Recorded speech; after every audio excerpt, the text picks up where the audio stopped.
Welcome back to Speak Unstoppable, the podcast where every conversation makes you unstoppable. I'm Maria. And I'm John. Hey, good to be here. John, how are you doing today?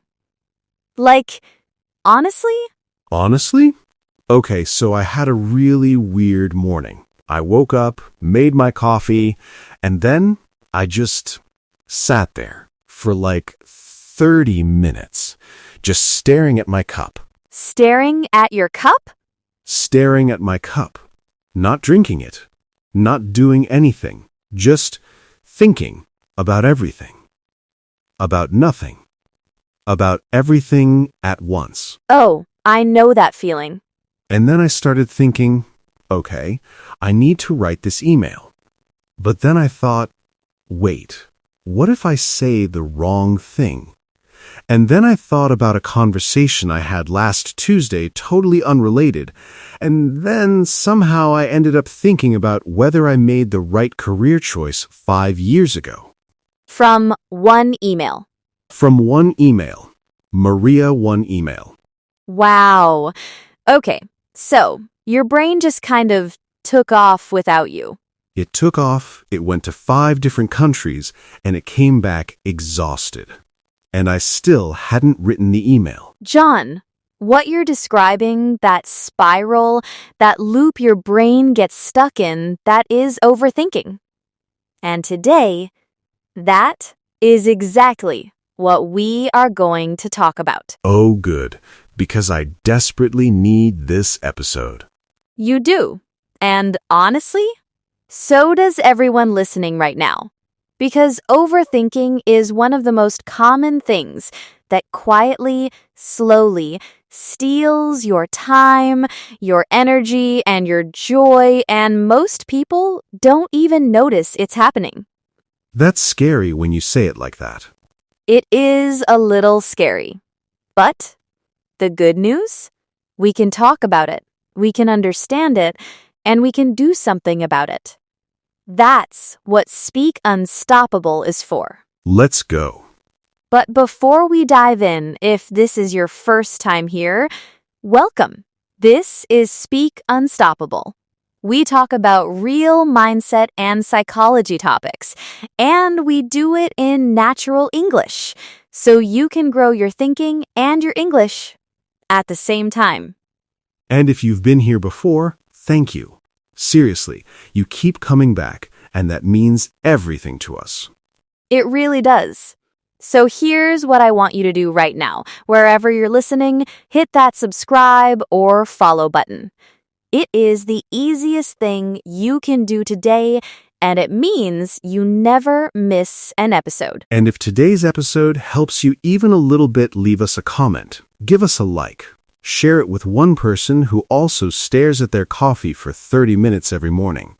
There are more of us than you think. Okay, let's get into it. Let's do it. So, John, let me ask you something.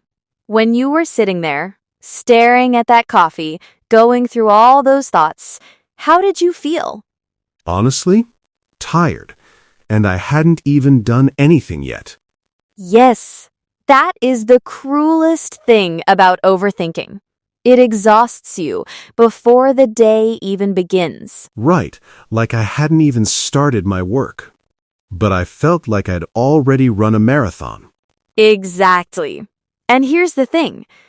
Your brain was working extremely hard. It just wasn't working on anything useful. Oh, that's a good way to put it. Overthinking is when your mind keeps looping, spinning the same thoughts over and over without ever reaching a conclusion or taking action. It's like a washing machine that keeps running but never actually finishes the cycle. Okay, that is a perfect metaphor. A washing machine that never stops. Never stops, never gets to the end, just keeps going. And the problem isn't that you're thinking. Thinking is good. Reflection is healthy. Planning is smart. So what's the difference? The difference is movement. Healthy thinking moves forward. It takes in information. It makes a decision. It leads somewhere. Overthinking just goes in circles. Circles. Yeah, that's exactly what it felt like. Like I was going in circles and getting nowhere. And here's the key phrase I want everyone to learn today. And John, I want you to listen carefully because this one is important for your English too. The phrase is spinning your wheels. Spinning your wheels. Yes. Spinning your wheels means putting in a lot of effort or energy, but making no real progress. Like a car stuck in mud, the engine is running, the wheels are turning, but you're not going anywhere.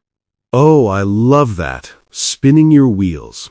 So when I was sitting there going through all those thoughts, You were spinning your wheels. I was absolutely spinning my wheels. And we all do it. That's the honest truth. Overthinking is not a sign that you're broken or weak or neurotic. It's actually a very human thing. Our brains are wired to solve problems and predict danger. Wait, really? So it's like a survival thing? Exactly. Think about early humans thousands of years ago.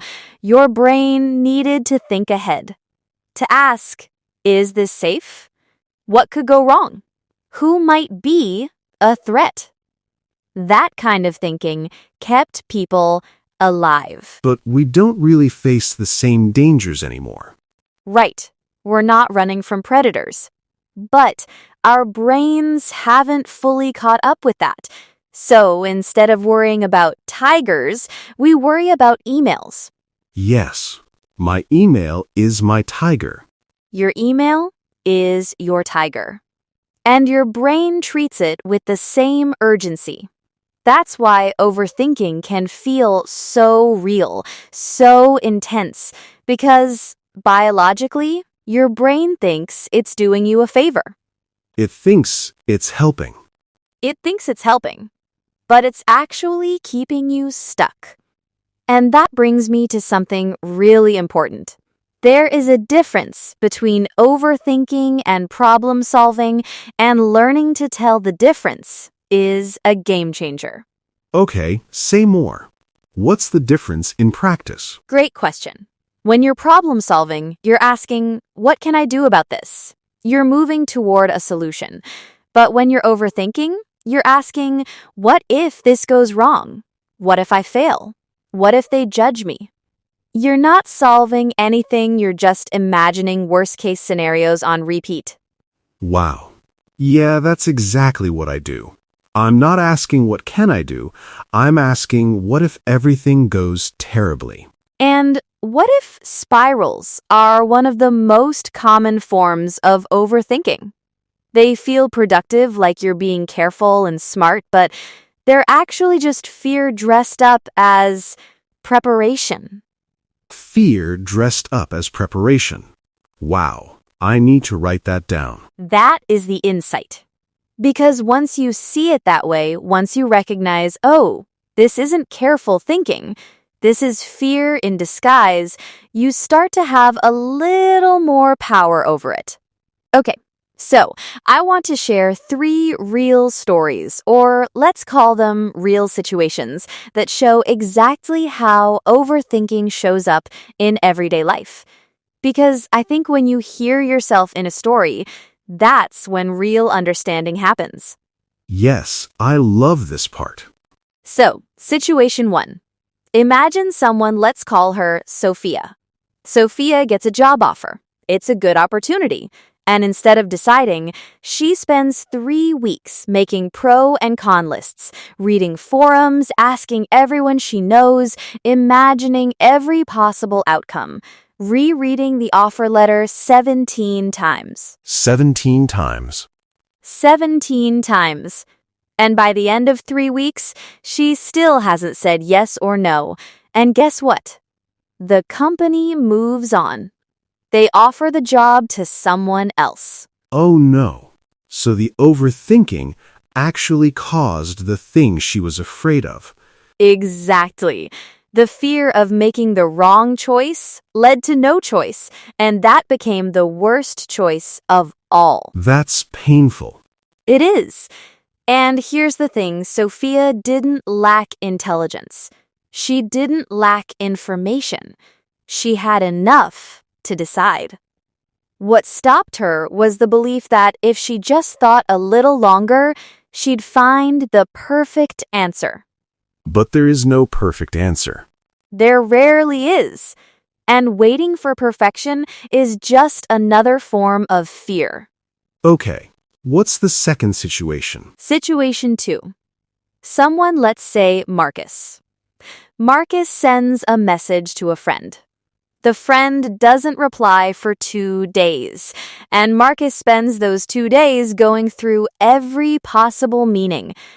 Did I say something wrong? Are they upset with me? Did I come across badly? Maybe they hate me now. Maybe this friendship is over. Oh, wow. I have done this. I have absolutely done this. We all have. And then the friend replies, 2 days later, hey, sorry, been super busy. And Marcus spent 48 hours in emotional pain over absolutely nothing. The reply is always something simple. It's always something boring. Almost always. But our brains write these dramatic stories in the silence.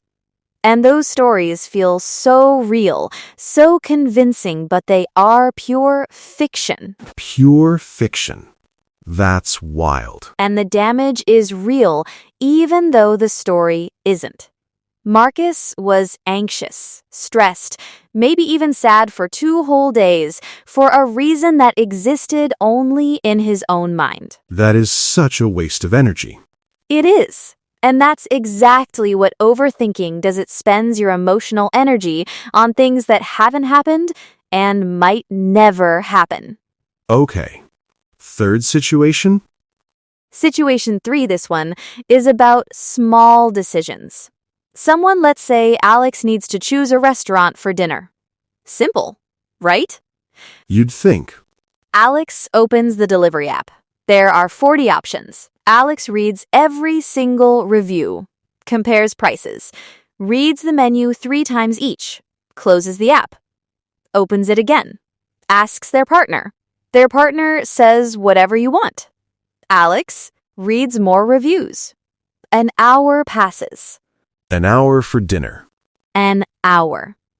And by the end, Alex is more stressed than before, ends up ordering from the same place they always order from, and still feels bad about the choice. Because now they're second-guessing it. Exactly. Even after deciding, the overthinking continues. Should I have picked the other one? Was that the right choice? That's called post-decision rumination, and it is very common. Post-decision rumination. So the overthinking doesn't even stop when you decide? For some people, no. The brain just finds a new angle to worry about. That sounds exhausting. It is. And all 3 of these situations, Sophia, Marcus, Alex, they have one thing in common. The overthinking didn't protect them. It didn't lead to better outcomes. It only created suffering and delay. So the overthinking wasn't the solution. It was the problem. It was the problem wearing the mask of a solution. And now I want to speak directly to you. Yes, you, the person listening right now. This is for you. Maybe you recognized yourself in one of those stories. Maybe you recognized yourself in all 3. And if you did, I want you to hear this clearly. You are not your thoughts. Wow. Say that again. You are not your thoughts. The thoughts come. The thoughts spiral. The thoughts get loud and dramatic and overwhelming sometimes. But you, the real you, is the one watching those thoughts.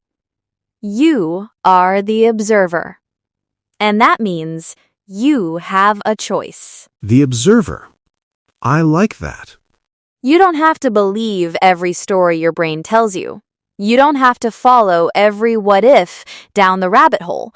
You can notice the thought, name it that's overthinking, and then gently, firmly bring yourself back to the present. That sounds simple, but I know it takes practice. It takes practice. Absolutely. But here's the thing you've already started. By listening to this episode, by bringing awareness to this pattern, you have already taken the first step. Awareness is where all change begins. That's actually kind of encouraging. Like, just by understanding it better, I'm already doing something.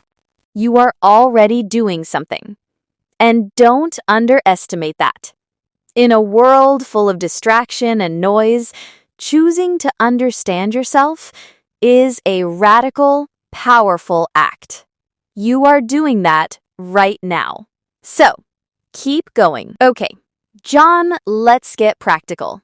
Because I don't want anyone to finish this episode and think, great, I understand overthinking, but have no idea what to actually do differently. Yes, give us the tools. So, I have 3 action steps, 3 things that are simple, doable, and actually work. Not perfect, nothing is perfect, but genuinely useful. Ready? Ready. Action step 1.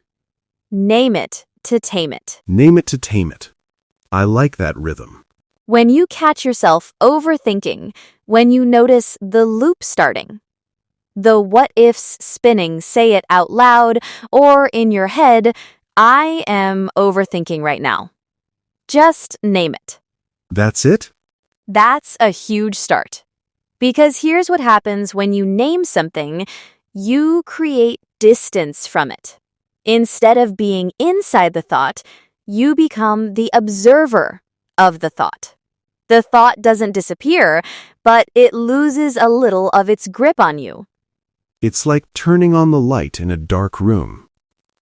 The scary thing is still there, but now you can see it for what it is. That is a beautiful way to say it, John. Yes, exactly that. The name is the light. Okay, I can do that. What's step 2? Step 2. Give yourself a decision deadline. A decision deadline. Okay. Explain.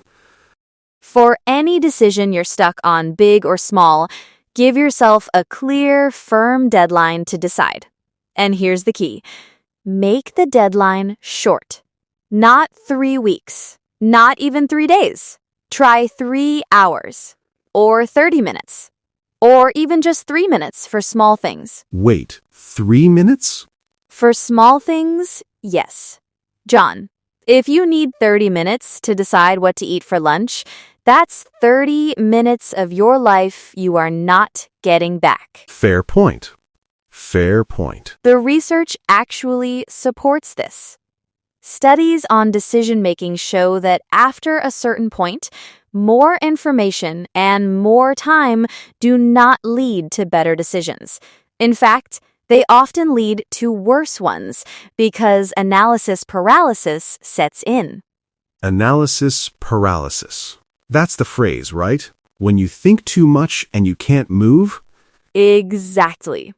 Analysis paralysis, another great English phrase, by the way. When you overanalyze a situation to the point where you become paralyzed and can't take action. Analysis paralysis. I've had that. Many times. Most of us have. And the cure, or at least the first step, is the deadline. You decide by this time. You act. And you trust that you can handle whatever comes next. Trust yourself to handle it. Trust yourself to handle it. That's actually the deeper skill here. A lot of overthinking comes from a hidden belief. If something goes wrong, I won't be able to cope. But the truth is, you have handled hard things before. You will handle them again. Okay, that actually hits different. Because I think you're right. I'm not just afraid of making the wrong choice. I'm afraid of not being able to deal with the consequences. And you can deal with them. Maybe not perfectly, maybe not without difficulty, but you can. Yeah, I can. Step 3, and this is my personal favorite, redirect your energy from thinking to doing. From thinking to doing. Okay, Here's what I want you to try. Next time you notice yourself going in circles, next time you're spinning your wheels, ask yourself this one question. What is the one smallest action I can take right now? the smallest action. The smallest possible action. Not the perfect action, not the complete solution, just the tiniest step forward. For Sophia, it could be, I will write one sentence of my reply. For Marcus, it could be, I will put my phone face down and go make tea. For Alex, it could be, I will order from the first restaurant that has 4 stars and close the app. And just doing that one tiny thing breaks the loop? It breaks the loop. Because action and overthinking cannot fully coexist. The moment you move even a tiny bit, your brain shifts from danger mode to doing mode. Oh, that's clever. You're kind of tricking your brain. You're redirecting your brain, giving it something useful to do. Because remember, your brain is not bad. It's not your enemy. It's just running an old program. And you can install a new one. Install a new program. I love that. And those 3 steps, name it to tame it, give yourself a decision deadline, and redirect to action if you practice those consistently, you will feel a real difference. Not overnight, but over time. Okay, let me recap those so everyone really locks them in. Step 1. Name it to tame it, just say out loud, I'm overthinking. Step 2. Give yourself a decision deadline, short, firm, and stick to it. Step 3. Redirect from thinking to doing. Ask, what's the one smallest action you can take right now? Perfect recap, John. You got it exactly right. Okay, so let's do a quick language review because this is Speak Unstoppable, and we always make sure you leave with better English too. Yes. Okay, so we learned 2 key phrases today. Ready? Let's hear them. Phrase 1. Spinning your wheels. Meaning you're putting in a lot of effort but making no real progress. Like being stuck in mud. Example, I've been thinking about this for 2 hours, but I'm just spinning my wheels. Love it. And phrase 2? Phrase 2. Analysis paralysis. Meaning you think so much about a decision that you get paralyzed and can't take any action at all. Example, I had major analysis paralysis choosing a laptop I spent a week researching and still couldn't decide. Excellent. Those are both genuinely useful phrases. Native English speakers use them all the time in real conversations. So, take them, use them, make them yours. And remember, the best way to actually remember new vocabulary is to use it. So today, try using one of these phrases in a sentence. Write it down, say it out loud, use it in a conversation. That's exactly right. Language becomes yours when you use it, not just when you study it. Okay, so let's bring it all together. What's the big takeaway from today's episode? The big takeaway is this. Overthinking is not a flaw. It's not a character defect. It is a habit, and like any habit, it can be changed. Your brain loops because it's trying to protect you. But you are stronger than your loops. You have the ability to notice them, name them, and choose differently. Choose differently. I like that. Not stop thinking, because you can't just turn your brain off. But choose a different response when you notice the loop starting. Exactly. You don't fight the brain. You redirect it. You become the observer, not the prisoner. The observer, not the prisoner. That's going in my journal tonight. Write it down. It's yours. And I do feel better than when we started this episode. Like I walked in here having spun my wheels all morning, and now I feel like I actually have something to do about it. That's the whole point. You understand it now. You have the language for it. You have the tools. And the next time your brain starts spinning, and it will, because you're human, you'll catch it a little sooner. And the time after that, a little sooner again.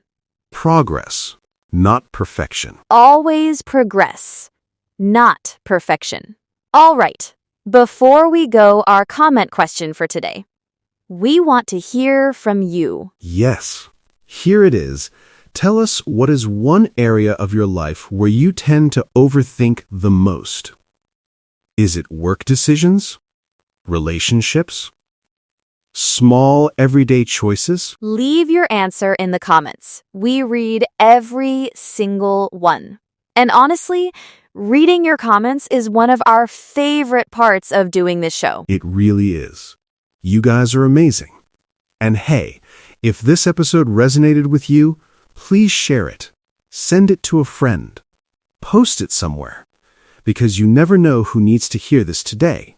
Someone out there is staring at their coffee cup right now, going in circles, feeling exhausted before the day has started, and this episode could be exactly what they need. So share it. Be that person for someone. Thank you so much for spending this time with us. Remember, every conversation makes you unstoppable. See you in the next one. Take care, everyone.